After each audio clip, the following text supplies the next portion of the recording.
आधी रात का वो पहर जब समय खुद अपनी सांसें थाम लेता है।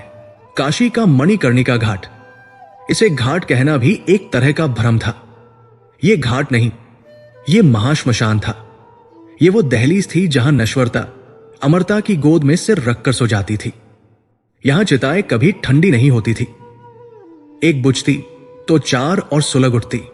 धुएं के बादल इतने घने थे कि चांदनी भी शर्मिंदा होकर बादलों के पीछे छिप जाती थी। हवा में लकड़ियों के जलने की, पिघलते घी की, झुलसते मांस की और सदियों पुराने चबूतरों पर जमी काई की एक मिलीजुली भारी गंध थी, जो किसी भी नए आने वाले के फेफड़ों पर एक अनचाहा बोझ डाल देती थी। आग की लपटें किसी दैत्य की जीभ की तरह अंधेरे को चाट रही थी। हर लपट में एक कहानी भस्म हो रही थी। कोई अमीर था, चंदन की लकड़ियों पर सजा था। कोई टरीब आम की लकड़ियों की आंच में सिमटा हुआ था। पर अंत में सब राख थे। इसी राख, धुएं और मंत्रोच्चार के बीच आदित्य खड़ा था। 27 साल का आदित्य, जिसके लिए इतिहास आंकड़ों और तथ्यों का खेल था। वो दिल्ली के एक प्रतिष्ठित विश्वविद्यालय में शोधार्थी था। एक ऐसा युवा इतिहासकार जो धर्म को केवल कहानियां समझता था। उसके लिए ईश्वर, मिथक और आस्था, ये सब समाज के विकास के क्रम में गढ़ी गई वो खूबसूरत परिकल्पनाएं थी जिन्होंने इंसानों को नियंत्रित करने में मदद की थी। वो यहां काशी में अपनी थीसिस के लिए आया था। उसका विषय था मध्यकालीन काशी में मृत्यु के अनुष्ठानों का सामाजिक आर्थिक विश्लेषण। वो यहां तथ्यों के लिए आया था, मोक्ष के लिए नहीं। उसने अपनी नजरों से चश्मा उतारा और शीशों को अपनी कमीज के कोने से पोंछा। धुएं की एक परत उन पर भी जम गई थी। उसने वापस चश्मा चढ़ाया।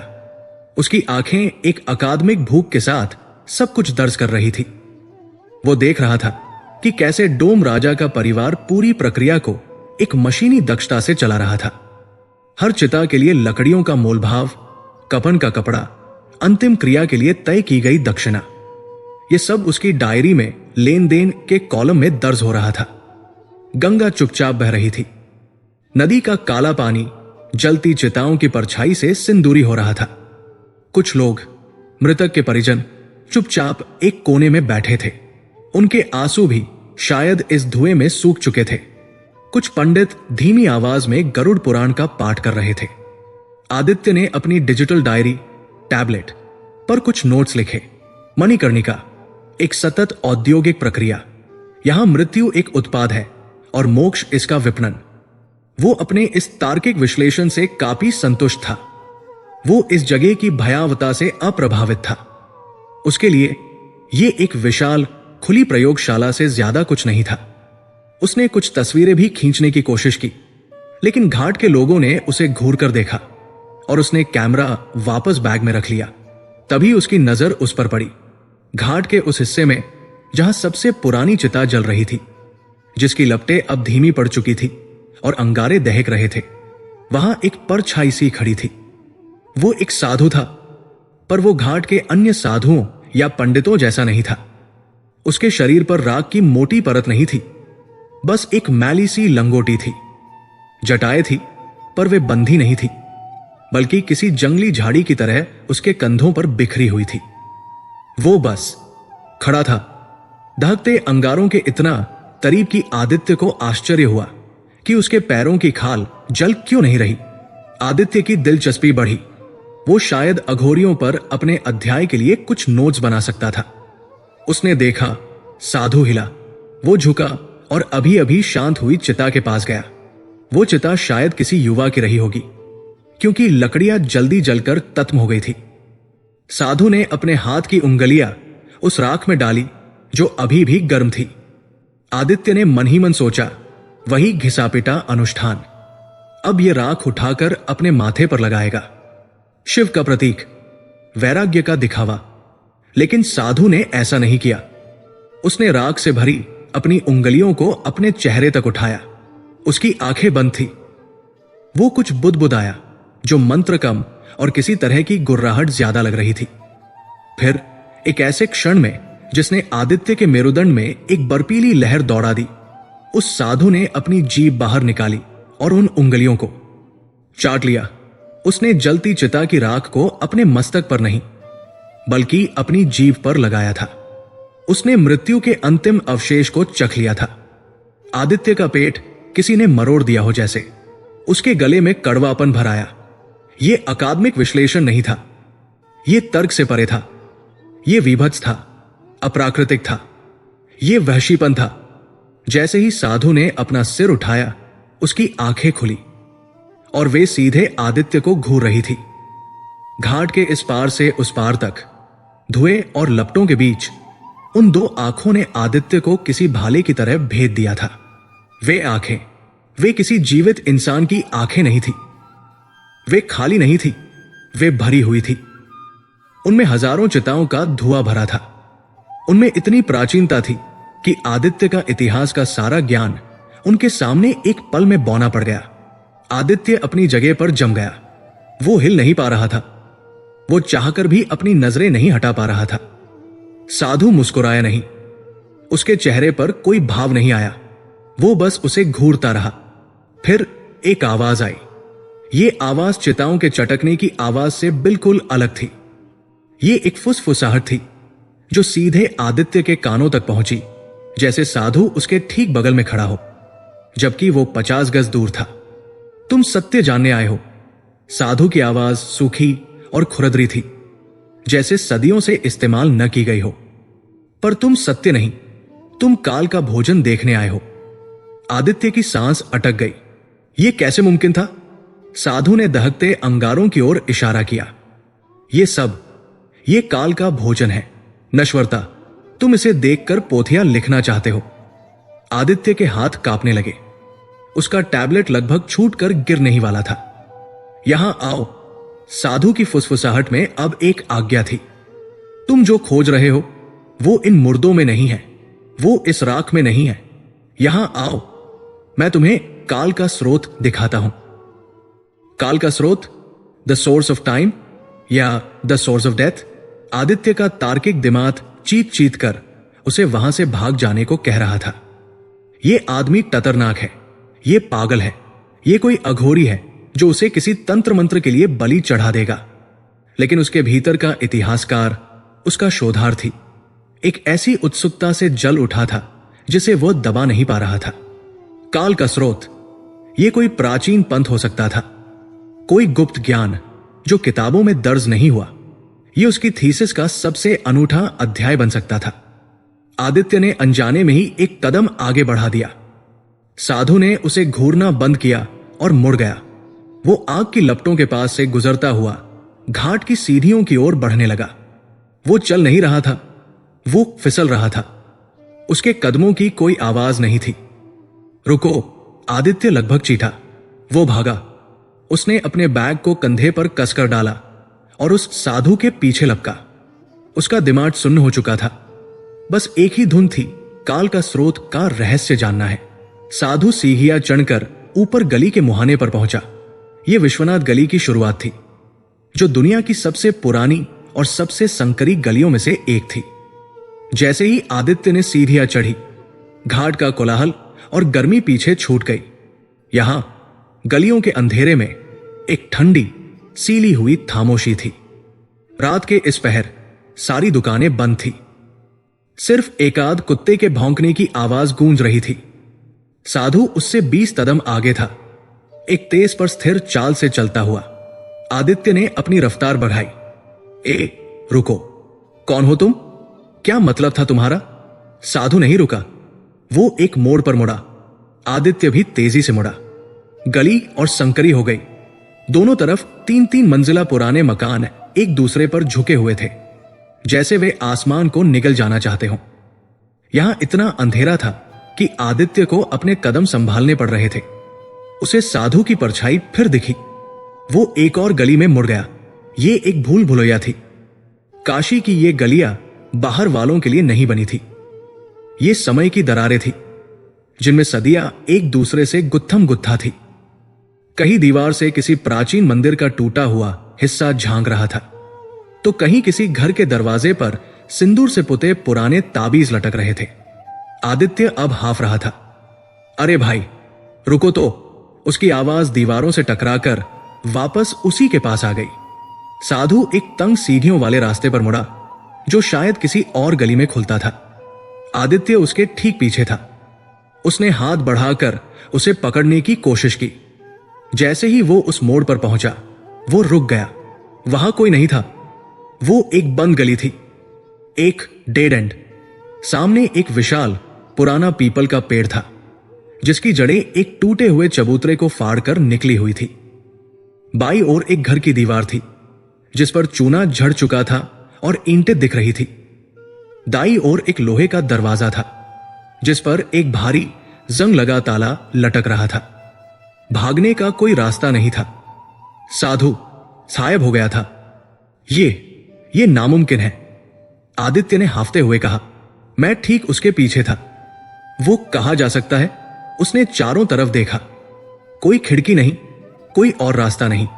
वो हवा में तो नहीं घुल गया? आदित्य का दिल जोर जोर से धड़क रहा था। अब उसे डर लगना शुरू हुआ था। असली कप्पा देने वाला डर। उसका सारा तर्क, सारा विज्ञान भाप बनकर उड़ रहा था। यह मेरा भ्रम था। उसने खुद को समझाने की कोशिश की। मैं थक गया हूं। धुएं से मेरा सिर घूम गया था। वो साधु बस मेरी आंखों का धोखा था। वो किसी और गली में मुड़ गया होगा और मैंने गलती से इस बंद गली को देख लिया। वो हाफता हुआ दीवार से टिक गया। उसका पसीना उस ठंडी हवा में भी नहीं सूख रहा था। वो कितना बेवकूफ था। एक पागल साधु के पीछे अपनी जान जतरे में डालकर भाग रहा था। वो वापस मुड़ने के लिए तैयार हुआ, हालांकि उसे रत्ती भर भी अंदाजा नहीं था कि वो घाट तक वापस कैसे पहुंचेगा। तभी उसकी नजर जमीन पर पड़ी, पीपल के पेड़ की मोटी जड़ों के बीच, जहां चांद की धुंधली सी रोशनी पत्तों से छनकर आ रही थी। कोई चीज चमक रही थी। यह पानी की चमक नहीं थी, यह धातु की थी। आदित्य झिझकते हुए आगे बढ़ा। उसने जड़ों के बीच हाथ डाला। धूल और सूखे पत्तों के नीचे वह चीज दबी हुई थी। उसने उसे बाहर निकाला और अपनी हथेली पर रखा। यह एक लॉकेट था, प्राचीन भारी धातु का बना हुआ। यह न सोना था न चांदी। यह कांसे या किसी अज्ञात मिश्र धातु का लग रहा था जिसका रंग गहरा, लगभग काला पड़ गया था। इसका आकार एक त्रिशूल का था। यह किसी भी आम धार्मिक दुकान पर मिलने वाले त्रिशूल जैसा नहीं था। इसका डिजाइन बहुत पुराना था। इसके 3 शूल सीधे और तेज नहीं थे, बल्कि उनमें एक घुमाव था, जैसे वे किसी सर्प की तरह बल खा रहे हों। बीच के शूल पर एक छोटा सा डमरू भी बना हुआ था। लॉकेट उसकी हथेली पर अजीब तरह से गर्म महसूस हो रहा था, जैसे इसे किसी ने अभी अभी भट्टी से निकाला हो, जबकि यह ठंडी नम जमीन पर पड़ा था। आदित्य ने उसे मुट्ठी में भींच लिया। यह उस साधु का था। उसे यकीन था। उसने याद करने की कोशिश की। हां, जब साधु चिता की ओर झुका था, उसके गले से ऐसी ही कोई चीज लटक कर नीचे आई थी। तो वो भ्रम नहीं था। वो साधु सच में यहां था, इसी जगह पर खड़ा था, और वो इस बंद गली से गायब हो गया था। आदित्य ने अपनी मुट्ठी खोली और लॉकेट को घूर कर देखा। यह ठोस था, यह असली था। यह उसके तर्कवादी संसार में घुसा एक अलौकिक सबूत था। वो अब अकेला था, काशी की एक अनजान बंद गली में, आधी रात के वक्त, हाथ में एक रहस्यमयी त्रिशूल लिए हुए। उसे वापस घाट तक पहुंचने में लगभग 1 घंटा लग गया। वो किसी तरह भटकता हुआ एक गली से दूसरी गली में निकलता हुआ, गंगा की नमी को ढूंढता हुआ वापस मुख्य मार्ग तक पहुंचा। मणिकर्णिका पर चिताएं अभी भी जल रही थी। धुआं अभी भी उठ रहा था। कुछ भी नहीं बदला था, सिवाय आदित्य के। वो सबसे ऊपरी सीढ़ी पर बैठ गया, उस जगह से बहुत दूर जहां उसने उस साधु को देखा था। उसकी नजरें बेतहाशा जलती हुई एक चिता पर टिकी थी। उसका दिमाग सुन्न था। उसका शोध, उसकी थीसिस, उसका अकादमिक दंभ, सब कुछ उस एक पल में बेमानी हो गया था जब उस साधु ने राग को चखा था। उसने अपनी मुट्ठी खोली। लॉकेट अभी भी गर्म था। काल का स्रोत। आदित्य ने त्रिशूल को अपने गले में नहीं पहना। उसने उसे वापस अपनी जेब में डाल लिया, लेकिन वो उसकी जेब में भी किसी जलते हुए कोयले की तरह चुभ रहा था। वो इतिहास का अध्ययन करने आया था। वो तथ्यों को खंगालने आया था। पर उसे नहीं पता था कि काशी में इतिहास अभी भी जीवित था। वो गलियों में सांस लेता था और कभी कभी वो मणिकर्णिका की राख से बात भी करता था। आदित्य का शोध अभी शुरू भी नहीं हुआ था, पर उसकी दुनिया हमेशा के लिए बदल चुकी थी। वो जानता था कि वो अब सिर्फ मृत्यु के अनुष्ठानों का अध्ययन नहीं कर सकता। उसे उस साधु को ढूंढना होगा। उसे उस सवाल का जवाब ढूंढना होगा जो वो साधु उसके दिमाग में रोक गया था। काल का स्रोत क्या है? नींद, मृत्यु का एक छोटा रोजमर्रा का अभ्यास। पर पिछली रात आदित्य को वो अभ्यास भी नसीब नहीं हुआ। वो भोर होने तक जागता रहा अपने सस्ते से होटल के कमरे में, जो गंगा के किनारे किसी वीरान गेस्ट हाउस में था। उसके कानों में मणिकर्णिका की लपटों की चटक, चिताओं के भस्म होने की सरसराहट और उस साधु की खुरदरी फुसफुसाहट गूंजती रही। मैं तुम्हें काल का स्रोत दिखाता हूं। सूरज की पहली किरण जब खिड़की के गंदे शीशे को चीरकर अंदर आई, तब भी आदित्य बिस्तर पर नहीं, बल्कि मेज पर झुका हुआ बैठा था। उसके सामने उसका लैपटॉप खुला था, जिस पर उसकी थीसिस का आधा अधूरा अध्याय दिख रहा था। काशी में मृत्यु व्यापार, एक समाज शास्त्रीय अध्ययन।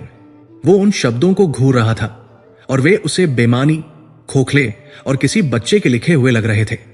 व्यापार, समाजशास्त्र, वो कल रात जिस चीज से रूबरू हुआ था वो इन सब चीजों से परे थी। उसका हाथ अपनी जीन्स की जेब में गया। उसने उस धातु के त्रिशूल को बाहर निकाला।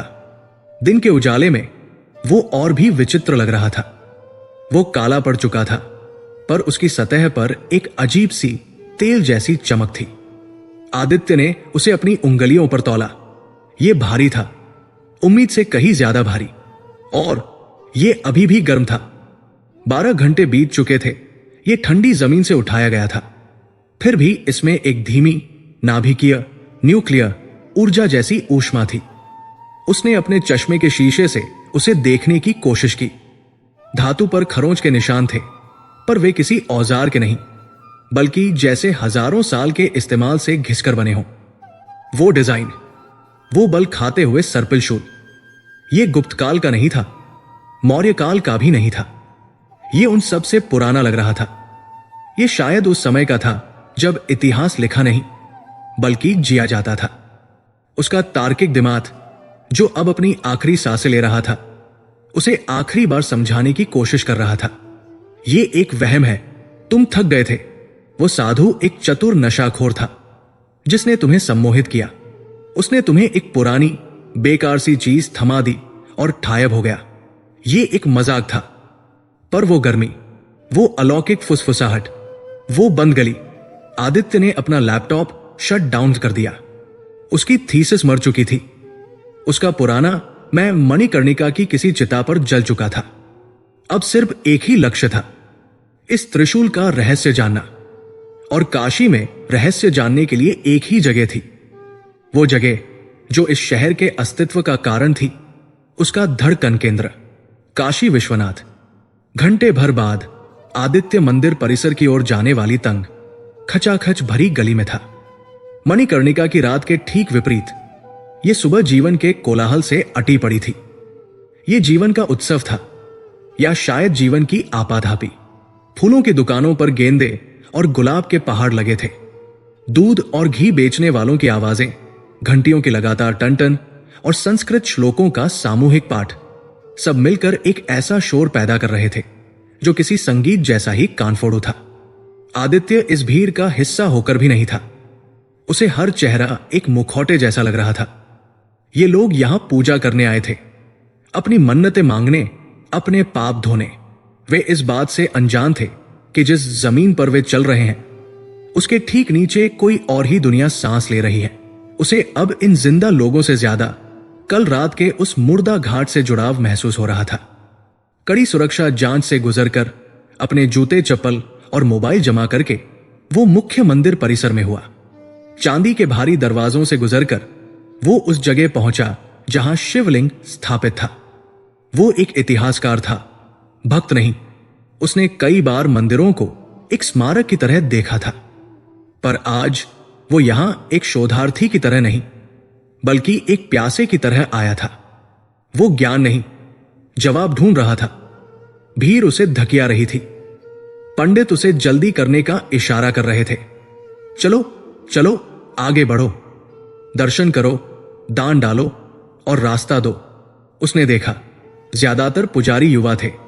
उनकी कलाइयों पर महंगी घड़ियां बंधी थी और उनके माथे के त्रिपुंड से ज्यादा पसीना चमक रहा था।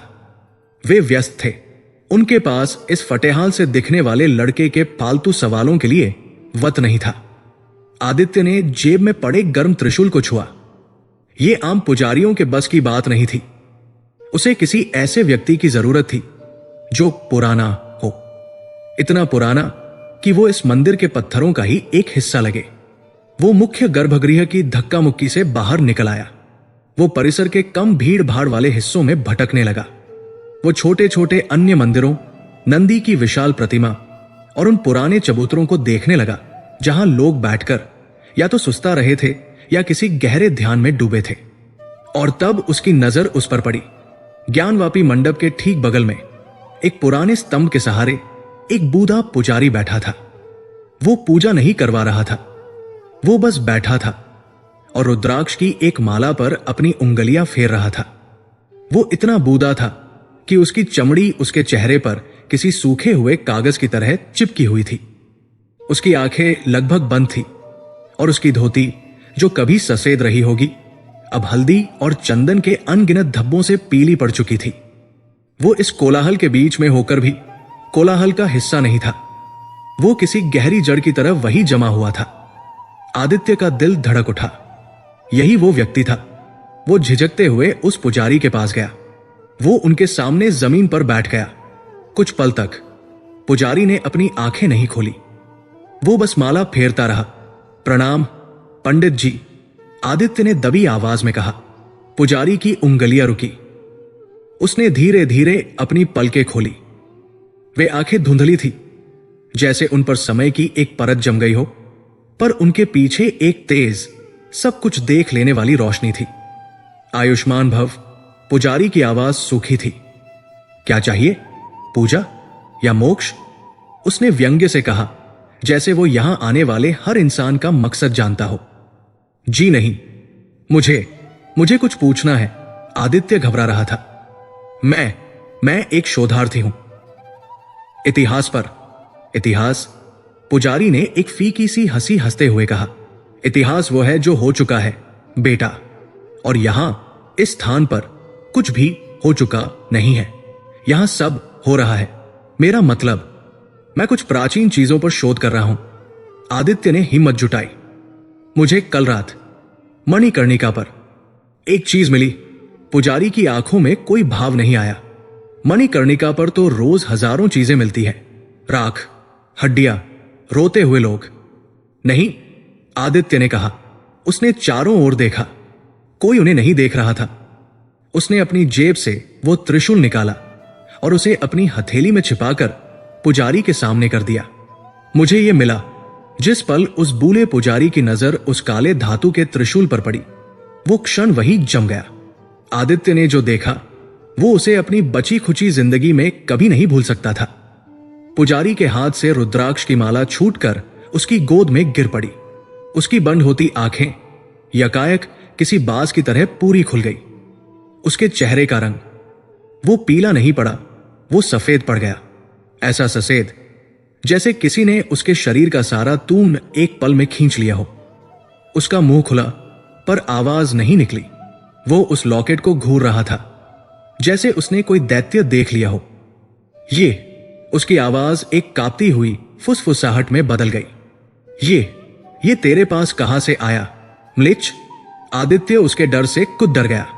मुझे ये एक साधु, एक विचित्र साधु से मिला, मणिकर्णिका पर। पुजारी ने तेजी से अपनी गर्दन हिलाई, जैसे कोई उसे थप्पड़ मार रहा हो। नहीं, ये नहीं हो सकता। वे वापस नहीं आ सकते।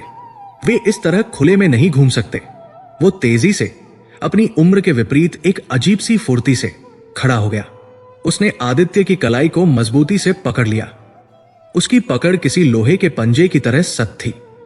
यहां नहीं, एक शब्द भी नहीं, मेरे पीछे आओ। आदित्य कुछ कह पाता, इससे पहले ही पुजारी उसे खींचता हुआ भीड़ में ले गया।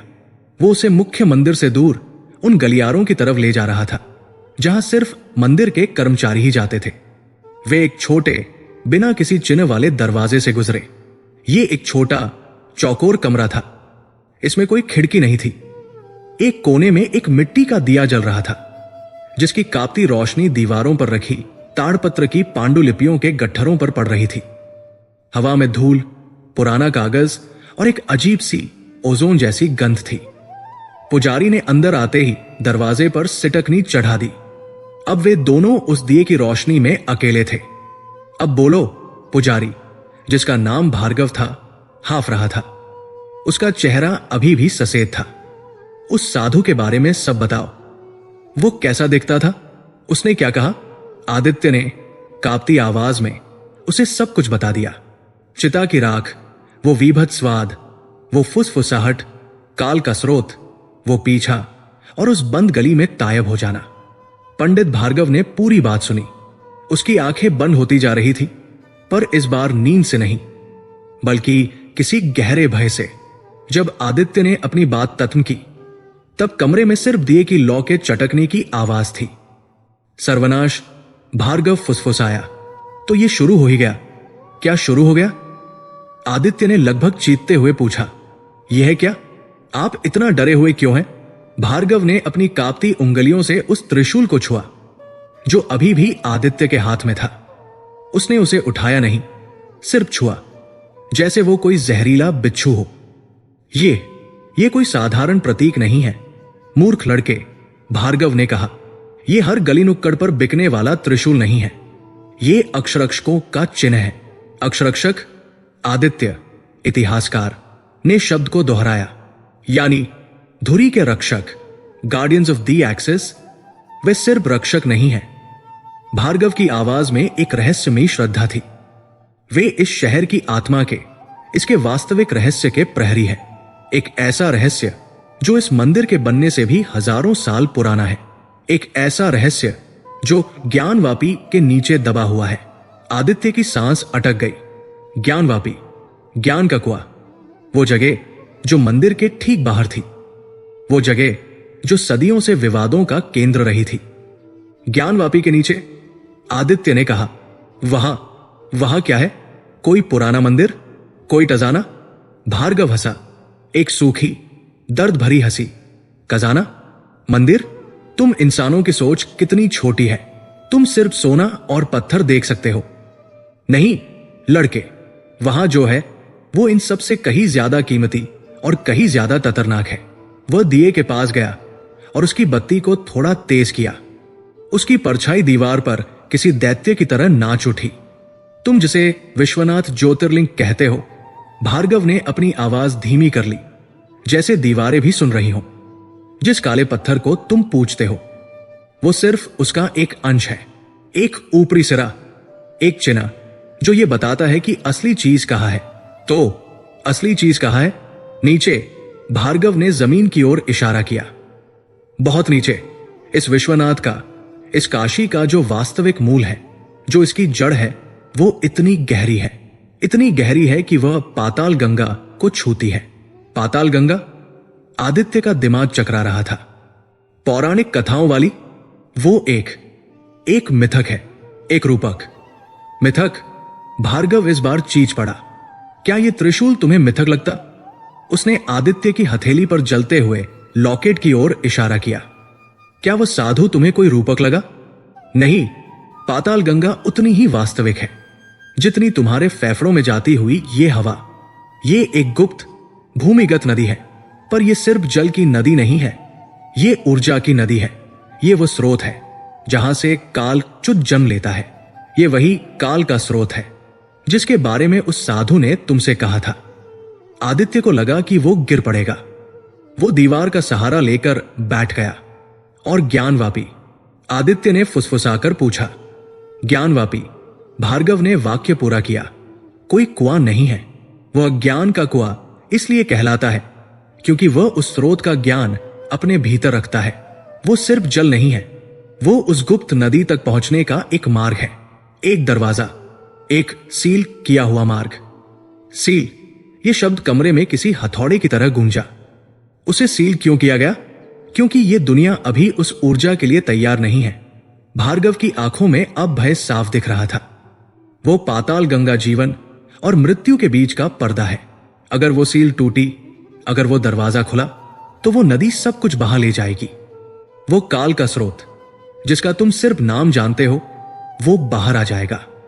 मणिकर्णिका सिर्फ एक घाट नहीं, पूरी दुनिया मणिकर्णिका बन जाएगी। यहां जिंदा और मुर्दा का पर्च मिट जाएगा। आदित्य का गला सूख गया था। तो वो साधु, वो अक्षरक्षकों में से एक है? था, भार्गव ने कड़वाहट से कहा। वे रक्षक उस सील को अपनी तपस्या और अपनी जीवन ऊर्जा से सदियों से मजबूत बनाए हुए हैं। वे दुनिया से कटे रहते हैं, वे कभी सामने नहीं आते। पर वो साधु जिसे तुमने देखा, वो भटक गया है। वो काल की रक्षा करते करते तुद काल से मोहित हो गया है। वो राग को चख रहा है। इसका मतलब वो मृत्यु को, नश्वरता को समझने की नहीं, उसे अपने भीतर उतारने की कोशिश कर रहा है। भार्गव ने आदित्य के कंधे पकड़ लिए। उस साधु का यूं मणिकर्णिका पर दिखना और एक बाहरी, एक तुम्हारे जैसे लड़के से बात करना, ये एक भयंकर अपशकुन है। आदित्य, इसका क्या मतलब है? इसका मतलब है, भार्गव की आवाज टूट रही थी, कि अक्षरक्षकों की पकड़ ढीली पड़ रही है। उस साधु के भटकने का अर्थ है कि सील कमजोर हो रहा है। वह दरवाजा जो ज्ञानवापी के अथाह अंधेरे में बंद है, वो खुलने वाला है। आदित्य ने अपनी मुट्ठी में उस गर्म त्रिशूल को भींच लिया। यह अब सिर्फ एक पुरातात्विक खोज नहीं थी, ये एक जिम्मेदारी थी, एक बोझ। पर उसने मुझे ये क्यों दिया? आदित्य ने पूछा। मैं क्या कर सकता हूं? वो तुम्हें चुन रहा है, भार्गव ने उसे घूरते हुए कहा। वो भटक गया है और उसे रास्ता दिखाने के लिए किसी नए की जरूरत है। या शायद वो तुम्हें उस दरवाजे को खोलने के लिए एक चाबी की तरह इस्तेमाल करना चाहता है। तुम जो तर्कवादी हो, जो उस दुनिया के हो जिसने सील को कमजोर किया है, शायद तुम ही उसे तोड़ भी सकते हो। पंडित भार्गव ने उस कमरे की सिटकनी खोली। बाहर से आती घंटियों की आवाज एक बार फिर उन तक पहुंची, पर अब वो किसी उत्सव का नहीं, बल्कि किसी सत्रे के अलार्म का संगीत लग रही थी। मुझे क्या करना होगा? आदित्य ने पूछा। यहां से चले जाओ, भार्गव ने उसे बाहर धकेलते हुए कहा। इस त्रिशूल को गंगा में फेंक दो और इस शहर को छोड़कर भाग जाओ। यह तुम्हारी लड़ाई नहीं है। और अगर मैं न जाऊं? आदित्य ने पूछा। उसके भीतर का डर अब एक अजीब सी हठीली उत्सुकता में बदल रहा था। भार्गव ने उसे एक पल के लिए देखा। उसकी आंखों में निराशा थी। तो फिर उसे ढूंढो, उस साधु को ढूंढो। वही तुम्हें काल का स्रोत दिखा सकता है। पर याद रखना लड़के, उसने आदित्य की छाती पर उंगली रखी, तुम अब इतिहास नहीं खोज रहे हो, तुम साक्षात मृत्यु के मुंह में जा रहे हो। और काशी उन्हें कभी वापस नहीं जाने देती जो उसका असली राज जान लेते हैं। आदित्य उस छोटे अंधेरे कमरे से बाहर निकलकर वापस मंदिर के चमकदार कोलाहल भरे आंगन में आ गया। उसे लगा जैसे वह दो दुनियाओं के बीच खड़ा हो। एक दुनिया संगमरमर, फूलों और भक्तों की थी, और दूसरी दुनिया जो ठीक उसके पैरों के नीचे ज्ञानवापी के ठंडे पानी के भी नीचे थी। वह पाताल गंगा, अक्षरक्षकों और एक कमजोर होती सील की दुनिया थी। और उसके हाथ में वो गर्म त्रिशूल था, जो अब सिर्फ एक लॉकेट नहीं, बल्कि उस दूसरी खतरनाक दुनिया का निमंत्रण पत्र था। आदित्य जब उस गुप्त कक्ष से निकलकर वापस विश्वनाथ मंदिर के कोलाहल भरे आंगन में लौटा, तो उसे लगा जैसे वह किसी और ही दुनिया से, किसी और ही युग से वापस आया हो। बाहर सूरज अभी भी चमक रहा था, भक्त अभी भी घंटियां बजा रहे थे, दुकानें अभी भी प्रसाद बेच रही थी। सब कुछ वैसा ही था जैसा वो कुछ देर पहले छोड़कर गया था। पर आदित्य अब वैसा नहीं था। पंडित भार्गव के शब्द उसके दिमाग में किसी हथौड़े की तरह बज रहे थे। पाताल गंगा, अक्षरक्षक, सील कमजोर हो रहा है, और सबसे डरावनी सलाह, यहां से चले जाओ। इस त्रिशूल को गंगा में फेंक दो और भाग जाओ। उसका एक हिस्सा जो अभी भी दिल्ली के उस तर्कवादी शोधार्थी का था, चीत चीत कर यही कह रहा था। यह पागलपन है, यह एक विस्तृत प्राचीन अंधविश्वास है। यह बूढ़े पुजारियों और नशे में धुत साधुओं की गढ़ी हुई कहानियां हैं। उसे अपना बैग पैक करना चाहिए और पहली ट्रेन पकड़कर वापस लौट जाना चाहिए। अपनी थीसिस को किसी और सुरक्षित विषय पर लिखना चाहिए। वो मंदिर से बाहर निकल आया। वो गलियों की भीड़ में खो गया, पर उसे अपने आसपास कुछ भी दिखाई या सुनाई नहीं दे रहा था। वो अपने गेस्ट हाउस की तरफ नहीं मुड़ा। उसके कदम उसे अपने आप वापस घाटों की ओर ले जा रहे थे। उसने अपनी जेब में हाथ डाला। धातु का वो त्रिशूल, वो अक्षरक्षकों का चिन्ह अभी भी धड़कती हुई गर्मी से भरा था। यह कोई वहम नहीं था, यह सबूत था। यह उसके हाथ में था। या शायद वो तुम्हें उस दरवाजे को खोलने के लिए एक चाबी की तरह इस्तेमाल करना चाहता है। भार्गव की यह बात उसे कम पा गई। क्या वो साधु, वो भटका हुआ रक्षक, उसे एक मोहरे की तरह इस्तेमाल कर रहा था? क्या उसे, एक नास्तिक को, एक तर्कवादी को जानबूझकर चुना गया था क्योंकि वो उस सील की पवित्रता को नहीं समझता था और उसे तोड़ना उसके लिए आसान होता? आदित्य गंगा के किनारे पहुंच गया। वो दशाश्वमेध घाट की सीढ़ियों पर बैठ गया जहां शाम की आरती की तैयारियां चल रही थी। पर्यटकों की भीड़ थी। नाव वाले आवाजें लगा रहे थे, बच्चे गुब्बारे उड़ा रहे थे। यह काशी का सबसे जीवंत, सबसे खुशमिजाज चेहरा था। पर आदित्य को अब इस चेहरे के पीछे का चेहरा दिख गया था। उसे पता था कि इस आरती के शोर के नीचे, इस शहर की नींव में एक गुप्त नदी बह रही है। एक दरवाजा है जो कमजोर हो रहा है और एक भटका हुआ साधु है जो काल के स्रोत से मोहित हो गया है। भाग जाओ। आदित्य ने गंगा के बहते पानी को देखा। वो त्रिशूल को निकाल कर फेंक सकता था, यही, अभी, और सब खत्म हो जाता। वो वापस अपनी पुरानी जिंदगी में लौट सकता था। लेकिन क्या वो लौट पाता? क्या वो ये जानने के बाद चैन से सो पाता कि उसके हाथ में एक रहस्य की चाबी थी और उसने उसे फेंक दिया? क्या वो खुद को कभी माफ कर पाता? उसके भीतर का इतिहासकार, जो अब एक अन्वेषक बन चुका था, उसे रोक रहा था। यह इतिहास का सबसे बड़ा रहस्य था और वो इसकी दहलीज पर खड़ा था। नहीं, वो फुसफुसाया, मैं भाग नहीं सकता। उसने तय कर लिया, वो भार्गव की दूसरी सलाह मानेगा। तो फिर उसे ढूंढो, उस साधु को ढूंढो। पर कहा, काशी में हजारों साधु थे। वो एक चेहरे को इस भीड़ में कहां खोजता? उसने अपना दिमाग दौड़ाया। वो एक शोधार्थी था और यह उसकी अब तक की सबसे बड़ी शोध थी। सुराग क्या थे? पहला सुराग मणिकर्णिका, वो श्मशान में मिला था। दूसरा सुराग, वो भटका हुआ अक्षरक्षक था। तीसरा सुराग, भार्गव ने कहा था कि वे दुनिया से कटे रहते हैं। इसका मतलब साफ था, वो साधु उसे आम घाटों पर, भीड़ भाड़ वाले मंदिरों में या बाजारों में नहीं मिलेगा। वो वही मिलेगा जहां वह दुनिया से कटा रह सकता है, जहां जीवन और मृत्यु की सीमा सबसे धुंधली होती है। श्मशान। आदित्य खड़ा हो गया। उसने दशाश्वमेध को पीछे छोड़ा और हरिश्चंद्र घाट की ओर चलना शुरू कर दिया, जो काशी का दूसरा महाश्मशान था। शायद वो साधु एक घाट से दूसरे घाट घूमता हो। वो रास्ते में हर साधु को, हर जटाधारी को ध्यान से देख रहा था। पर वे आंखें, वे हजारों चिताओं का धुआं पी चुकी आंखें उसे कहीं नजर नहीं आई। वो नाव वालों से, घाट के किनारे बैठे पंडों से, चाय की दुकानों पर बैठे लोगों से उस साधु का हुलिया बयान करता। अरे बाबू, एक नाव वाले ने हंसते हुए कहा, ऐसे तो 100 मिल जाएंगे। जटा, राख, लंगोटी, यहां और मिलता ही क्या है? नहीं, वो अलग था। आदित्य ने जोर दिया। उसकी आंखें, वे बहुत तेज थी और वह राख को खाता है। यह सुनते ही नाव वाला ठिठका। उसके चेहरे की हंसी गायब हो गई। अघोरी, वो फुसफुसाया, बाबू, उन लोगों से दूर ही रहो। वे आदमी नहीं, शिव के गण हैं, उनसे बात मत करना। वे काल से खेलते हैं। आदित्य को कोई ठोस जवाब नहीं मिला। वो हरिश्चंद्र घाट तक पहुंच गया। यहां भी चिताएं जल रही थी, पर मणिकर्णिका जितनी आपाधापी नहीं थी। यहां एक अजीब सा ठहराव था, एक शांति थी। वही किनारे पर फूलों की बासी पत्तियों के ढेर के पास एक बहुत बूढ़ी औरत बैठी माला बेच रही थी।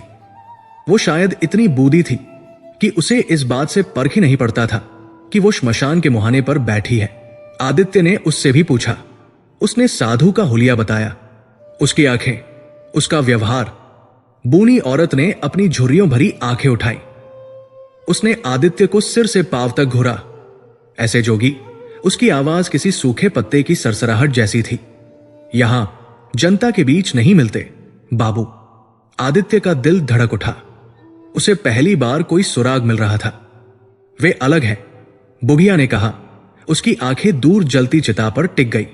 वे या तो वहां मिलते हैं, उसने जलती चिताओं की ओर इशारा किया जहां आग कभी नहीं बुझती, या फिर वे मंदिर के उन गुप्त अनुष्ठानों में मिलते हैं जहां आम आदमी का जाना मना है, पर उन तक तुम नहीं पहुंच सकते बाबू। वे तुम्हें खुद ढूंढेंगे अगर उन्हें जरूरत हुई। आदित्य ने बुढ़िया को धन्यवाद दिया। उसके शब्द भार्गव के शब्दों से मेल खाते थे। दुनिया से कटे हुए, गुप्त अनुष्ठान, श्मशान। उसे हरिश्चंद्र घाट पर वो साधु नहीं मिला। सूरज ढलने लगा था। आसमान सिंदूरी हो रहा था, जो नीचे जलती चिताओं की लपटों का ही प्रतिबिंब लग रहा था। आदित्य जानता था कि उसे कहां जाना है। वो दिन के उजाले में नहीं मिलेगा। वो रात के अंधेरे का प्राणी था। वो काल का रक्षक था, और काल का साम्राज्य रात में ही शुरू होता है। उसे वापस मणिकर्णिका जाना होगा। रात दिन से बिल्कुल अलग थी। दिन में काशी का कोलाहल एक उत्सव जैसा लगता था। रात में वही कोलाहल एक रहस्यमय मंत्रोच्चार में बदल जाता था। गलियां संकरी और गहरी हो जाती थी, और गंगा का पानी किसी काले शीशे की तरह स्थिर हो जाता था, जिसमें जलती चिताओं की परछाइयां किसी घाव की तरह चमकती थी। आदित्य जब दोबारा मणिकर्णिका पहुंचा, तब रात घनी हो चुकी थी। पिछली रात वो यहां एक अकादमिक दर्शक की तरह आया था। आज वो एक खिलाड़ी की तरह आया था, एक ऐसे खेल में जिसके नियम उसे नहीं पता थे। उसने जेब से त्रिशूल निकाला और उसे देखा। वो अभी भी गर्म था। उसने उसे अपनी कमीज के नीचे गले में पहन लिया। जैसे ही ठंडी धातु ने उसकी छाती को छुआ, उसे एक हल्का सा झटका लगा, जैसे किसी ने उसे जगा दिया हो। वो घाट की सीढ़ियों पर खड़ा हो गया। धुएं और जलते मांस की गंध अब उसे विचलित नहीं कर रही थी। उसे लगा जैसे वो इस जगह का आदी हो रहा है। उसे लगा कि वो जगह भी उसे देख रही है। उसने उस चबूतरे की ओर देखा जहां पिछली रात साधु खड़ा था। वहां अभी एक नई चिता जल रही थी। वो वहां नहीं था। आदित्य भीड़ से दूर हटने लगा। वो घाट के उस हिस्से की ओर बढ़ने लगा जो ज्यादा अंधेरा और वीरान था। वो लकड़ियों के विशाल ढेरों से, टूटी हुई नावों के हिस्सों से और पुराने खंडहर हो चुके छोटे छोटे मंदिरों से गुजरता हुआ आगे बढ़ता रहा। वो उस जगह के करीब जा रहा था जहां से गलियां शुरू होती थी। तभी उसे एक आवाज सुनाई दी। ये मंत्रों की आवाज नहीं थी जो पंडित चिताओं पर पद रहे थे। ये रोने पीटने की आवाज भी नहीं थी। ये एक नीचा, गूंजता हुआ गटरल स्वर था, जैसे कई लोग एक साथ किसी गहरी गुफा के भीतर से गा रहे हों। यह संस्कृत नहीं थी। यह कोई ऐसी भाषा थी जो जीभ से नहीं, बल्कि कंठ के बहुत गहरे हिस्से से निकल रही थी। आदित्य का दिल धड़क उठा। वो आवाज की दिशा में बढ़ा। वो लकड़ियों के एक विशाल ढेर के पीछे पहुंचा, जिसने एक छोटे से हिस्से को मुख्य घाट से छिपा दिया था। यहां रोशनी कम थी। उसने ढेर के पीछे से झांका। वहां पत्थरों के एक टूटे हुए घेरे के बीच एक छोटी आग जल रही थी। यह चिता नहीं थी, यह एक अनुष्ठान की आग थी, और उस आग के चारों ओर 5 लोग बैठे थे। अघोरी, उनके शरीर राख से पुते हुए थे, जो चांदनी में भूरे चमक रहे थे। उनकी जटाएं किसी सांप के छत्ते की तरह फैली हुई थी। वे नग्न थे, सिवाय छोटी छोटी लंगोटियों के। वे उस आग पर आंखें गड़ाए वही रहस्यमय गहरी आवाज में जाप कर रहे थे। आग के ठीक बीच में एक इंसानी खोपड़ी रखी थी, एक कपाल, और उसमें कोई गहरा लाल तरल उबल रहा था। आदित्य की सांसों ने उसका साथ छोड़ दिया। वो डर से जम गया, पर उसकी आंखें उस दृश्य से हट नहीं पा रही थी। यह विभत्स था, पर इसमें एक अजीब सी प्राचीन शक्ति थी। उन 5 के बीच, जो शायद उनका मुखिया था, एक विशालकाय आदमी बैठा था। उसकी पीठ किसी बैल की तरह चौड़ी थी, और उसकी जटाएं जमीन को छू रही थी। वो अपने हाथ में चुटकी भर राख लेकर उस उबलते कपाल में डाल रहा था और जाप कर रहा था। आदित्य, जो अब भी एक शोधार्थी था, ये सब अपनी आंखों से देखकर सिहर उठा। ये तांत्रिक अनुष्ठान था, ये वहशीपन था। वो थोड़ा और करीब होने की कोशिश करने लगा ताकि वो साफ देख सके। उसका पैर एक ढीले पत्थर पर पड़ा। खट, एक छोटी सी आवाज, पर उस गहरे जाप के बीच वो आवाज किसी धमाके की तरह गूंजी। जाप रुक गया। एक पल के लिए वहां सिर्फ आग के चटकने की आवाज रह गई। फिर वे पांचों सिर एक साथ घूमे। 5 जोड़ी आंखें जो अंधेरे में कोयलों की तरह दहक रही थी, सीधे लकड़ियों के उस ढेर की ओर देखने लगी जहां आदित्य छिपा था। कौन है वहां? आवाज उस मुखिया की थी। यह किसी इंसान की आवाज नहीं थी। ये ऐसी लग रही थी जैसे 2 पत्थर आपस में रगड़ खा रहे हों। आदित्य अपनी सांस रोके पत्थर बना खड़ा रहा। जो भी है, वो आवाज दोबारा गूंजी। श्मशान की शांति भंग करने का दंड जानता है, बाहर आ। आदित्य जानता था कि वो भाग नहीं सकता। ये लोग, ये इंसान नहीं लगते थे। वे उसे एक पल में पकड़ लेते। वो धीरे धीरे अपने कांपते हाथों को ऊपर उठाकर अंधेरे से बाहर निकला। मैं एक, वो क्या कहता? इतिहासकार? मैं बस रास्ता भटक गया था।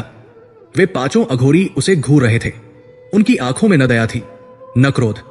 उनकी आंखें बस खाली थी, जैसे वे उसे नहीं बल्कि उसकी आत्मा के आर पार देख रहे हों। विशालकाय मुखिया खड़ा हो गया। वो आदित्य से 2 सिर लंबा था। उसकी मांसपेशियां राख के नीचे किसी चट्टान की तरह दिख रही थी। वो धीरे धीरे चलकर आदित्य के सामने आया। उसकी सांसों से एक अजीब सी शराब और राख मिली हुई गंध आ रही थी। रास्ता? मुखिया गुर्राया। मणिकर्णिका पर कोई रास्ता नहीं भटकता लड़के। यहां सब अपने आखिरी रास्ते पर ही आते हैं। तू जिंदा है, यहां क्या कर रहा है? उसने आदित्य को ऊपर से नीचे तक घुरा। तू डर रहा है, तेरी सांसें तेज है। तू इस जगह का नहीं है, मूर्ख प्राणी। मृत्यु के भोज में विघ्न डालता है। बाकी के 4 अघोरी भी खड़े होकर आदित्य को घेर चुके थे। उनके हाथों में छोटे तेज त्रिशूल थे।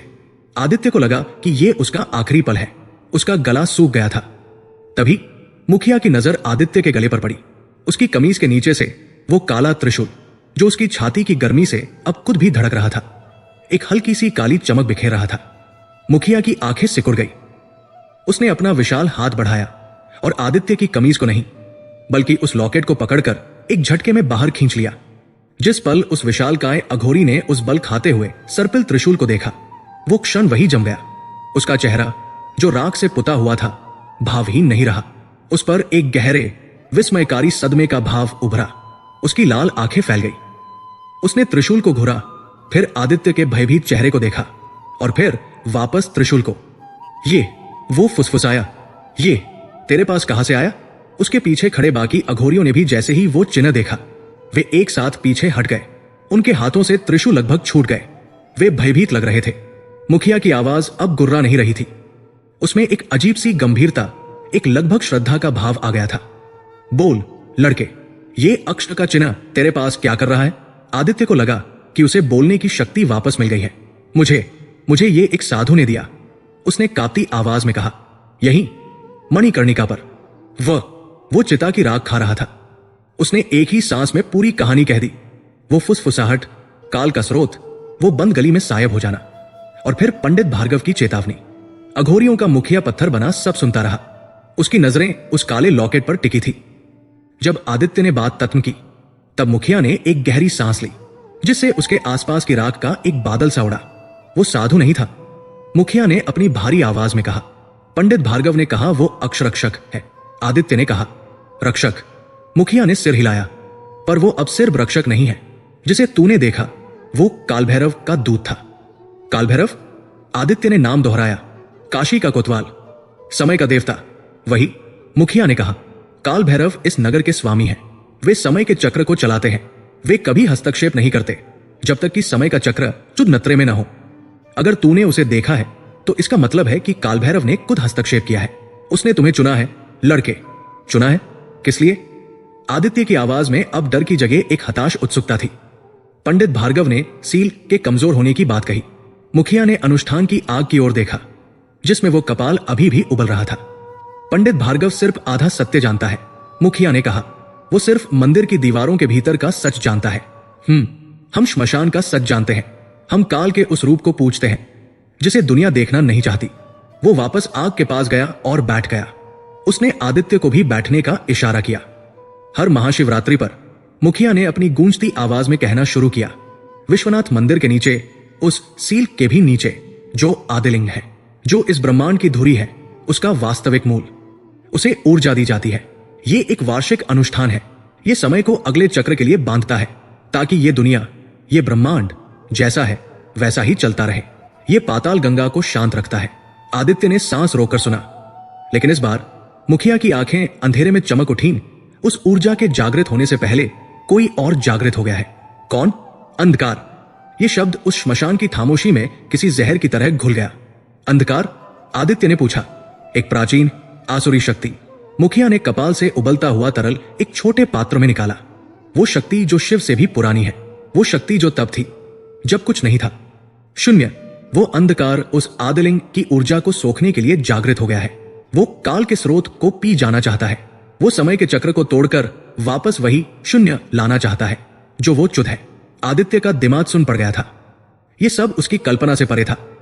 ये किसी पौराणिक कथा से भी ज्यादा भयंकर था। यदि वो सफल हुआ, आदित्य ने हकलाते हुए पूछा। यदि वो सफल हुआ, मुखिया ने उस पात्र को अपने होठों से लगा लिया और एक घूंट में पी गया, तो काशी का समय रुक जाएगा। रुक जाएगा? मतलब रुक जाएगा। मुखिया ने अपनी आंखें बंद की। ये नगर जो काल से परे माना जाता है, ये पहला होगा जो उस अंधकार में समा जाएगा। जीवन और मृत्यु का भेद मिट जाएगा। जिंदा नहीं रहेंगे और मुर्दे नहीं। ये एक अनंत प्रलय की शुरुआत होगी। और ये प्रलय सिर्फ काशी तक सीमित नहीं रहेगा। जब धुरी टूटती है तो पूरा चक्र बिखर जाता है। ये ब्रह्मांड का अंत होगा। आदित्य को लगा कि वो जमीन में धंसता जा रहा है। एक इतिहासकार जो मृत्यु के अनुष्ठानों पर थीसिस लिखने आया था, अब ब्रह्मांड को बचाने की बातें सुन रहा था। पर मैं क्यों? आदित्य ने उस त्रिशूल को छूते हुए पूछा। मैं कुछ नहीं जानता, शायद इसीलिए। मुखिया ने अपनी आंखें खोली। तुम ताली पात्र हो। तुम न इस पार के हो न उस पार के। तुम तर्क की दुनिया से आए हो। अंधकार भी तर्क से परे है। शायद उसे समझने के लिए तुम ही सही हो। मुखिया खड़ा हो गया। उसने अपने अघोरियों को देखा। अनुष्ठान पूरा करो। वे वापस अपने जाप में लग गए। मुखिया ने आदित्य की ओर देखा। वह दूत, उसने कहा, तुम्हें फिर मिलेगा। उसने तुम्हें चुना है। तुम्हारे हाथ में जो है वो सिर्फ एक चिन्ह नहीं है, लड़के, वो अक्ष की चाबी है। अब ये तुम्हारा निर्णय है। निर्णय? वही जो पंडित भार्गव ने कहा था। मुखिया वापस अंधेरे में विलीन होता हुआ बोला, या तो इसे गंगा में फेंक दो और भाग जाओ। भूल जाओ कि तुमने कुछ देखा या सुना, या फिर इसे धारण करो, इसे अपना लो। उस दूत ने तुम्हें चुना है। अब ये तुम तय करो। तुम्हें मृत्यु का दर्शक बने रहना है या काल का रक्षक बनना है। अघोरियों का जाप फिर से तेज हो गया। आग की लपटें ऊंची उठने लगी। मुखिया जा चुका था, अंधेरे में कहीं खो गया था। आदित्य मणिकर्णिका की उस ठंडी राख भरी जमीन पर अकेला बैठा रह गया। उसके एक हाथ में उसका तार्किक दिमाग था और दूसरे हाथ में एक ऐसी सच्चाई जो दुनिया को तत्म कर सकती थी। और उसकी छाती पर काल भैरव के दूत का वो गर्म धड़कता हुआ त्रिशूल लटक रहा था। महाशिवरात्रि, ये सिर्फ एक रात नहीं थी, ये एक ब्रह्मांडीय घटना थी। ये वो रात थी जब शिव और शक्ति का मिलन होता था, जब ब्रह्मांड की सारी ऊर्जाएं अपनी धुरी पर आकर एक पल के लिए ठहर जाती थी। और इस धुरी का केंद्र थी काशी। आज की रात ये शहर किसी पागलपन की हद तक जाग रहा था। ऐसा लगता था जैसे भारत की सारी नदियां, सारे इंसान, सारे विश्वास सब बहकर यही आ गए हों। लाखों, शायद 1 करोड़ से भी ज्यादा लोग उन तंग गलियों में समाये हुए थे। हवा में सिर्फ घंटियों का शोर नहीं था, वो एक सतत कानफोड़ू धातु ध्वनि में बदल चुका था। हवा में सिर्फ धूप बत्ती की सुगंध नहीं थी, वो कपूर, गेंदे के फूलों, पसीने, गंगा की नमी और हजारों मनों से जल रहे घी का एक गाढ़ा दम घोंटने वाला मिश्रण बन चुकी थी। हर हर महादेव, ये सिर्फ एक नारा नहीं था, ये एक सामूहिक गर्जना थी जो शहर के हर पत्थर से टकराकर गूंज रही थी।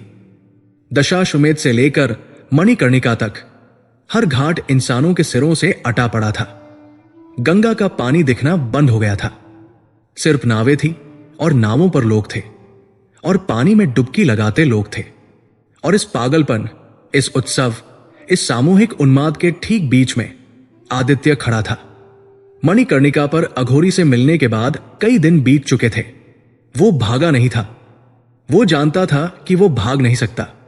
वो त्रिशूल जो अब उसकी छाती पर किसी दूसरे दिल की तरह धड़कता था, उसे जाने नहीं देता। वो इंतजार कर रहा था उस रात का जिसका जिक्र मुखिया ने किया था। वो अब एक इतिहासकार नहीं था, वह एक मोहरा था, या शायद एक रक्षक जो उस रात का इंतजार कर रहा था जब अंधकार जागने वाला था। वो विश्वनाथ मंदिर की ओर जाने वाली मुख्य गली में खड़ा था, पर वो भीड़ का हिस्सा नहीं था। वो हिल नहीं रहा था। लोग किसी नदी के बहाव की तरह उससे टकराकर उसे धकियाते हुए आगे बढ़ रहे थे, पर वो किसी चट्टान की तरह स्थिर था। उसकी आंखें उस भीड़ को नहीं, बल्कि उस भीड़ के पार मंदिर के स्वर्ण शिखर को देख रही थी। वो जानता था कि ये लाखों लोग जो यहां मोक्ष और आशीर्वाद के लिए आए थे, वे सब एक भयंकर ज्वालामुखी के मुहाने पर खड़े होकर उत्सव मना रहे थे। वे नहीं जानते थे कि उनके पैरों के ठीक नीचे ज्ञानवापी के सील किए हुए मार्ग के उस पार एक प्राचीन शक्ति उस ऊर्जा को सोखने के लिए तैयार बैठी थी जो आज रात जागृत होने वाली थी। काशी का समय रुक जाएगा। अघोरी के शब्द उसके कानों में घंटियों के शोर से भी ज्यादा तेज गूंज रहे थे। उसने अपनी छाती पर कमीज के भीतर उस त्रिशूल को छुआ। वो उबल रहा था। आज उसकी गर्मी सामान्य से कहीं ज्यादा थी। वो बेचैन था। चलो चलो, आगे बढ़ो, रास्ता मत रोको। मंदिर के एक स्वयं सेवक ने उसे डंडे से लगभग कोंचते हुए कहा। आदित्य ने अपनी नजरें उस स्वयं सेवक पर घुमाई। उसकी आंखों में कुछ ऐसा था, इतनी गहरी शांति, इतना गहरा भय कि स्वयं सेवक का हाथ हवा में ही रुक गया। वो आदित्य को घूरता रह गया, जैसे उसने किसी जिंदा आदमी को नहीं, बल्कि श्मशान से चलकर आए किसी साधु को देख लिया हो। आदित्य को अब किसी की जरूरत नहीं थी। उसे पता था कि उसे कहां जाना है, पर कैसे?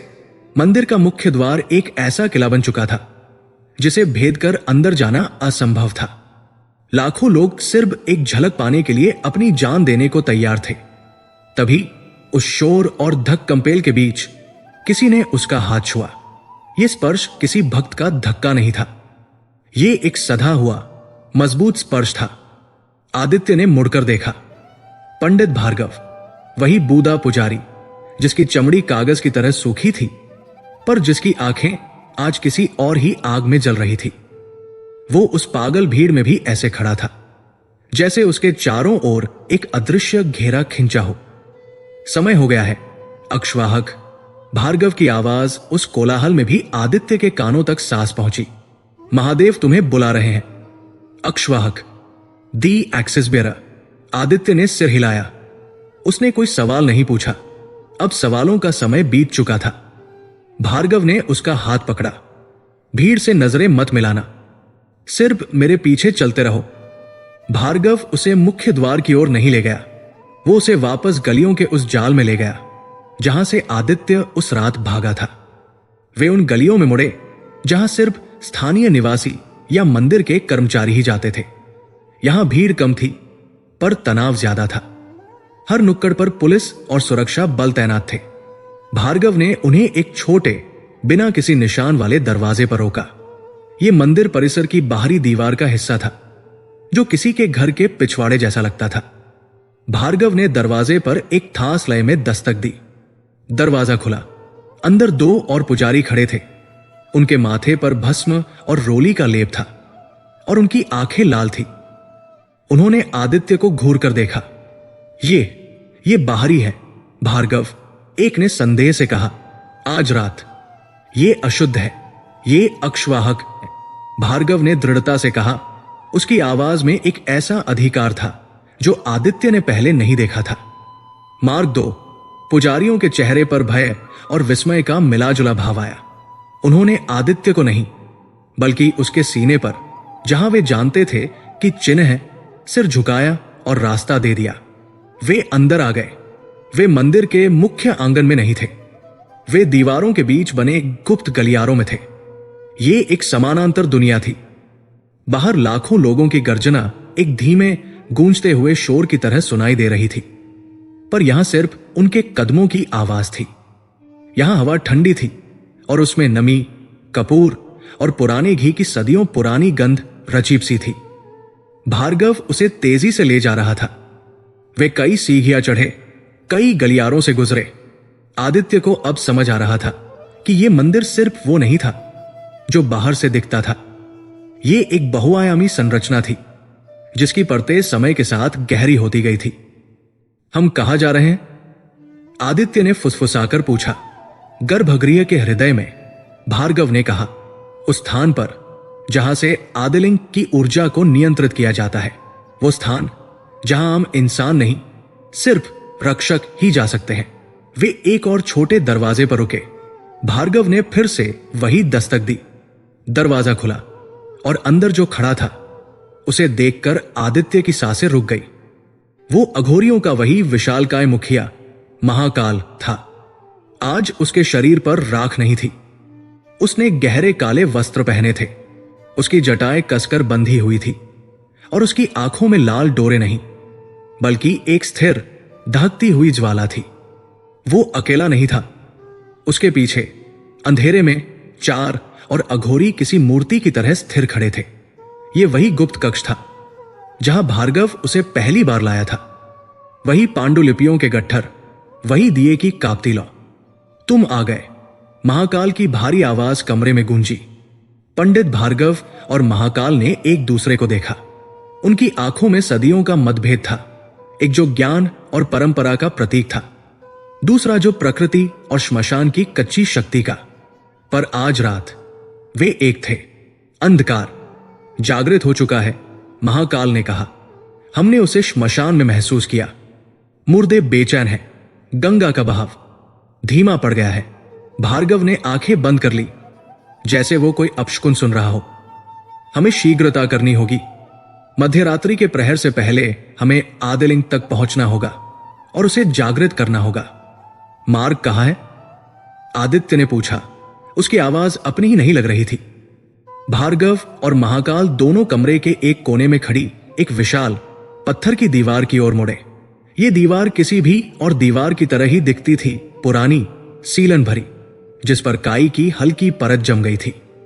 इतिहास, भार्गव ने दीवार को छूते हुए कहा, हमेशा सादा दिखता है जब तक कि उसे पढ़ना ना आता हो। महाकाल आगे बढ़ा।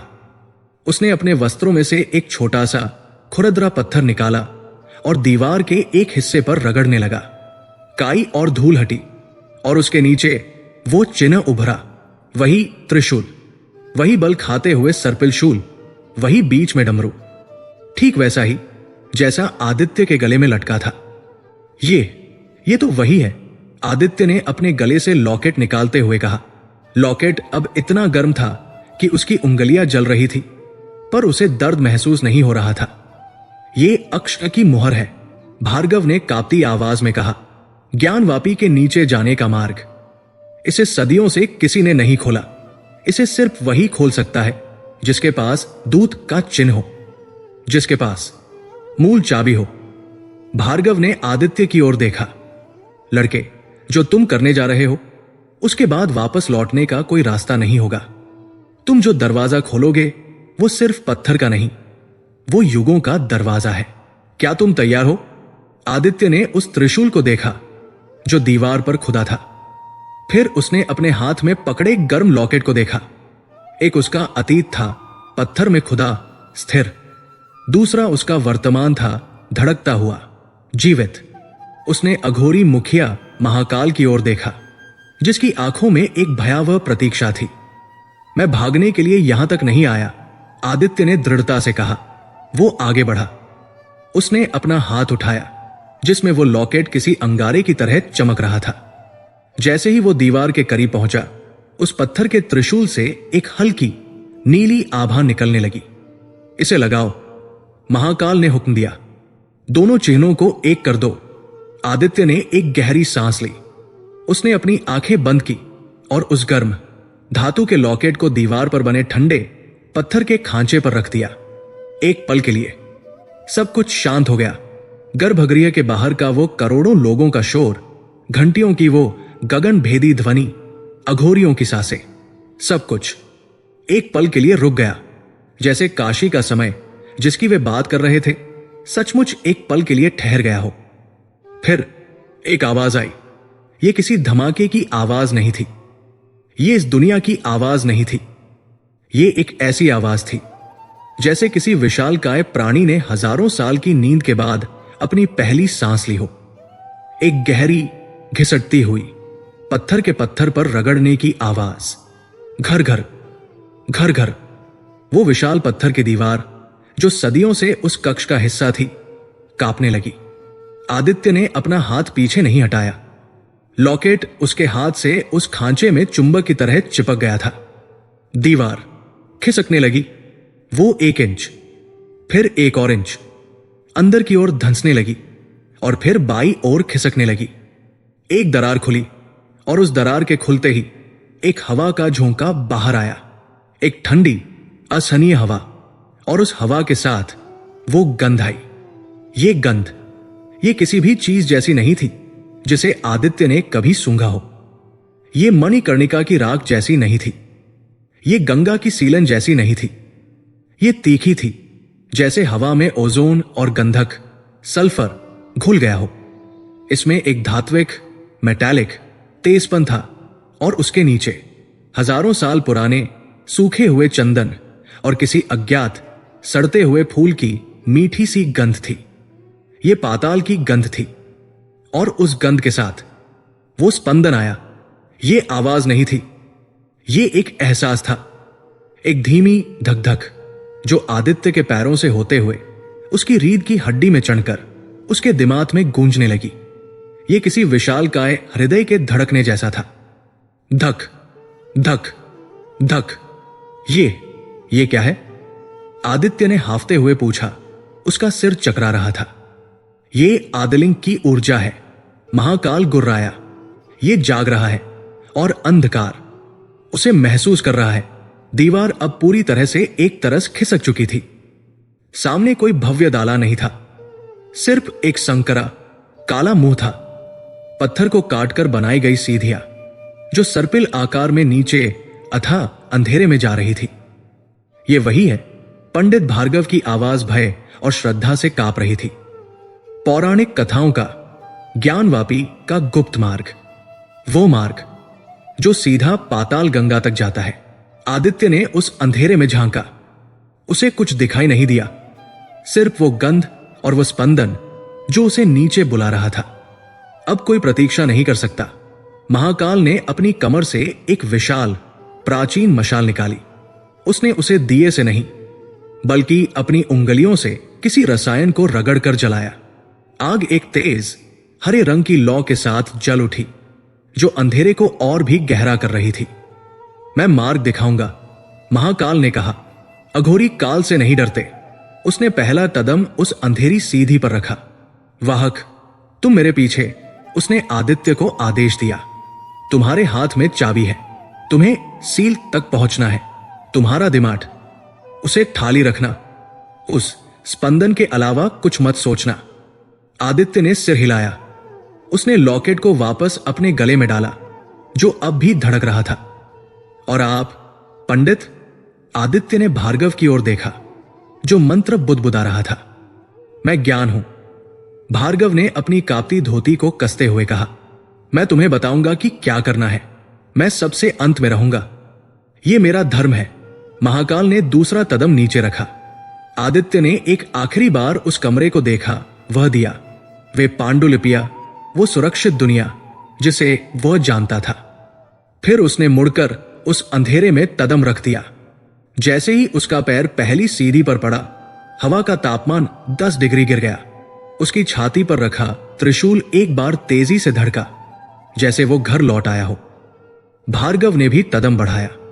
पीछे वो पत्थर की विशाल दीवार जो हजारों साल बाद खुली थी, अपने आप उसी घर घर की आवाज के साथ वापस खिसक कर बंद होने लगी। खट, घर घर, धड़ाम, एक आखिरी निर्णायक आवाज।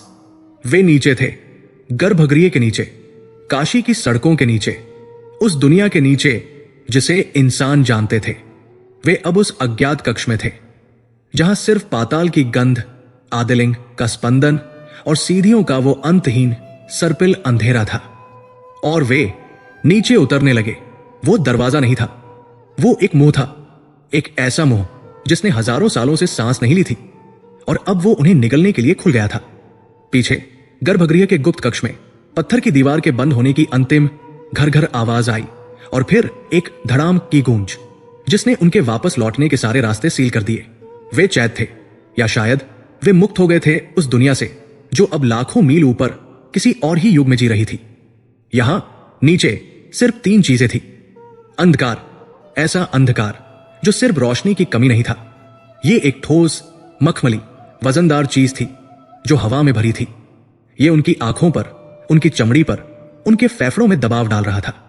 वो गंध, ओजोन, गंधक, प्राचीन चंदन और किसी अज्ञात मीठी सी सड़न का वो मिश्रण अब इतना तेज हो गया था कि सांस लेना एक सचेत प्रयास बन गया था।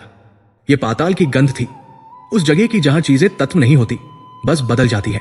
और वो स्पंदन, धक धक धक। सबसे पीछे पंडित भार्गव थे। उनकी हालत सबसे जराब थी। वे ज्ञान के प्रतीक थे, परंपरा के रक्षक। उन्होंने इस जगह के बारे में पांडुलिपियों में पढ़ा था, अपने पुरखों से सुना था, पर उसे साक्षात देखना, यह उनके बूढ़े शरीर के लिए लगभग असहनीय था। उनके हाथ कांप रहे थे और उनके मुंह से संस्कृत के श्लोक किसी डरे हुए बच्चे की रट की तरह निकल रहे थे। शिवोहम शिवोहम, काल भैरव, रक्षमाम। वे उतरते रहे। 100 सीढ़ियां, 500 सीढ़ियां, 1000 सीढ़ियां। समय का कोई अर्थ नहीं रह गया था। क्या उन्हें उतरे हुए 10 मिनट हुए थे या 10 घंटे? ऊपर काशी में शायद मध्यरात्रि का प्रहर शुरू हो गया हो, शायद आरती खत्म हो गई हो, शायद अंधकार ने अपना काम शुरू कर दिया हो। धक धक धक। स्पंदन अब और तेज हो गया। यह अब सिर्फ धड़कन नहीं थी, यह एक सतत गर्जना थी जो हवा को फाड़ रही थी। गंध बदल गई। उसमें अब गंधक के साथ साथ बर्फीली, ताजे पानी की गंध मिलने लगी थी। सीढ़ियां तंग होती जा रही थी। हवा और ठंडी हो गई। हम पहुंच रहे हैं, भार्गव ने हाफते हुए कहा। तभी महाकाल रुक गया। आदित्य लगभग उससे टकरा गया। वो अपने सामने खड़े उस विशाल अंधेरे को घूर रहा था। सीढ़ियां खत्म हो गई, महाकाल ने कहा। आदित्य ने हरी मशाल की रोशनी में नीचे देखा। सचमुच वो आखिरी सीढ़ी पर खड़ा था और उसके सामने कुछ नहीं था। एक खाई, एक अथाह काली खाई। नहीं, ये खाई नहीं थी, ये एक विशाल, अकल्पनीय रूप से विशाल गुफा थी। इतनी बड़ी कि महाकाल की मशाल की रोशनी उसकी छत या दीवारों को छू भी नहीं पा रही थी। वे किसी भूमिगत पहाड़ के किनारे पर खड़े थे और उनके सामने एक अंतहीन अंधेरा फैला था। ये क्या जगह है? आदित्य फुसफुसाया। पाताल, भार्गव ने श्रद्धा और भय से कांपती आवाज में कहा। यह काशी के नीचे की काशी है, वो नींव जिस पर वो शहर खड़ा है। धक धक धक। स्पंदन अब उनके ठीक सामने से आ रहा था, उस अंधेरे के केंद्र से। चलो, महाकाल ने सीढ़ी से नीचे गुफा के समतल फर्श पर कदम रखा। फर्श गीला और चिपचिपा था। आदित्य और भार्गव भी उसके पीछे उतरे। यहां हवा इतनी ठंडी थी कि उनके मुंह से भाप निकल रही थी। वे उस समतल काले फर्श पर आगे बढ़ने लगे। मशाल की रोशनी में आदित्य ने देखा कि दीवारें, वे दीवारें नहीं थी, वे किसी विशाल काले क्रिस्टल से बनी थी जो गीली और चमकदार थी, जैसे वे किसी ठोस हो चुके अंधेरे के भीतर चल रहे हों। वे सो कदम चले होंगे जब महाकाल फिर से रुक गया। देखो, उसने अपनी मशाल को नीचे की ओर झुकाते हुए कहा। वे एक किनारे पर खड़े थे। उनके पैरों के नीचे वो विशाल गुफा एक विशाल वृत्ताकार कुंड में बदल गई थी। एक झील, पर यह पानी की झील नहीं थी। यह किसी काले, घने तेल जैसे तरल से भरी थी। यह तरल हिल नहीं रहा था, वो किसी काले शीशे की तरह स्थिर था। उसमें मशाल की हरी लौ का प्रतिबिंब भी नहीं पड़ रहा था। वो हर रोशनी को, हर ध्वनि को अपने भीतर सोख रहा था। पाताल गंगा, भार्गव ने घुटनों के बल बैठते हुए कहा। उसकी आंखों से आंसू बह रहे थे। ये वही है, काल का स्रोत, वो नदी जहां समय कुछ जन्म लेता है। आदित्य उस काले कुंड को घूर रहा था। वो सम्मोहित था। यह डरावना था, पर इसमें एक अजीब सी शांति थी, जैसे वो ब्रह्मांड की नाभि को देख रहा हो। धक धक धक। स्पंदन अब यही से आ रहा था, इस काले पानी के ठीक बीच से। कहा, आदित्य ने पूछना शुरू किया। ऊपर देखो, वाहक। महाकाल ने अपनी मशाल को कुंड के केंद्र की ओर उठाया। आदित्य ने देखा, कुंड के ठीक बीचों बीच उस काले स्थिर जल की सतह से करीब 10 फीट ऊपर हवा में वो चीज तैर रही थी। आदित्य की चीज उसके गले में ही जम गई। वो एक लिंग था। यह पत्थर का नहीं था, ये किसी धातु का नहीं था। ये एक विशाल पारदर्शी स्फटिक क्रिस्टल का बना था, इतना शुद्ध, इतना साफ कि वो लगभग अदृश्य था। वो किसी सहारे पर नहीं टिका था, वो बस वही था, हवा में तैरता हुआ उस काले पानी के ऊपर, उस विशाल गुफा के ठीक केंद्र में। और वो धड़क रहा था, धक धक धक। हर धड़कन के साथ उसके भीतर से एक नरम दूधिया सफेद रोशनी निकलती और फिर हल्की सी मध्यम पड़ जाती। आदिलिंग, भार्गव ने हाथ जोड़कर फुसफुसाया, ब्रह्मांड की धुरी, विश्वनाथ का वास्तविक मूल, ये शिव का हृदय है। आदित्य बस देखता रह गया। ये खूबसूरत था, इतना खूबसूरत कि उसे दर्द हो रहा था। ये उसके सारे तर्कों, सारे विज्ञान, सारे इतिहास को एक पल में झुठला रहा था। ये सत्य था, वही सत्य जिसे खोजने वो आया था। लेकिन कुछ गड़बड़ थी। वो रोशनी जो लिंग से निकल रही थी, वो शुद्ध सफेद नहीं थी। वो संघर्ष कर रही थी। अंधकार। महाकाल की आवाज किसी जानवर के गुर्राने जैसी लगी। आदित्य ने ध्यान से देखा। उस स्फटिक लिंग के ठीक नीचे, जहां वो हवा में तैर रहा था, उस काले पानी की सतह से काला धुआं उठ रहा था। नहीं, यह धुआं नहीं था, यह उस पाताल गंगा का ही एक हिस्सा था जो किसी सांप की तरह ऊपर उठ रहा था। यह अंधकार था, वो आसुरी शक्ति, वो किसी जिंदा परजीवी की तरह उस स्फटिक लिंग से लिपटा हुआ था। उसके काले धुएं जैसे जाल ने लिंग के निचले हिस्से को जकड़ लिया था और हर धक के साथ जब लिंग सफेद रोशनी से धड़कता तो वो अंधकार उस रोशनी का एक हिस्सा पी जाता था। वो उसे सोख रहा था। लिंग की धड़कन धीमी पड़ रही थी, रोशनी मध्यम हो रही थी।